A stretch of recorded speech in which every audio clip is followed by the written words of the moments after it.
کہ جو قد چھوٹا رہ جاتا ہے اس کی وجوہات کیا ہوتی ہیں اور اس کا علاج کیسے کیا جائے، اور ایسی چیزیں جو آسانی سے بازار سے مل جائیں؟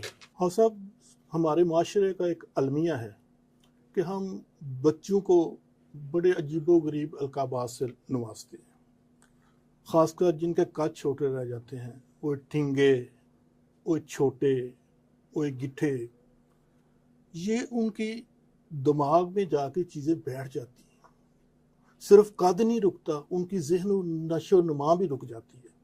اچھا، اس میں خلیل صاحب ایک بہت بڑی بات دینی حوالے سے بھی، جی جی الٹا نام لینے پہ نبی صلی اللہ علیہ وسلم نے منع فرمایا ہے۔ جی جی بالکل، اس لیے اور ہم کیا کرتے ہیں، جیسا آپ نے بات کہی، اور چھوٹو بات سنو، اور نکے کا دالیا، مطلب ایسے ایسے الفاظ جو ہے جو سیدھے اس کے دل پہ جا کے لگتے ہیں۔ سب کوئی بھی حدیث ہے نا، اس کے پیچھے کچھ لاجک ہے، سرکار نے اگر کچھ فرمایا تو اس کے پیچھے لاجک ہے۔ یہی دیکھ لیں کہ جب ہم ایسے القابات سے نوازتے ہیں بچوں کو تو وہ ذہنی طور پہ بھی پیچھے رہ جاتے ہیں، قد نہیں چھوٹے رہتے، ان کے ذہن بھی چھوٹے ہو جاتے ہیں، جس کی وجہ سے وہ معاشرے کا ایک فعال کردار ادا نہیں کر سکتے، وہ عملی زندگی میں بہت پیچھے رہ جاتے ہیں۔ بالکل ایسا ہی ہے، بچوں کے رشتے ٹوٹ جاتے ہیں، کاروبار میں ایسے لوگ فلاپ ہوتے ہیں، احساس کمتری کا شکار ہوتے ہیں۔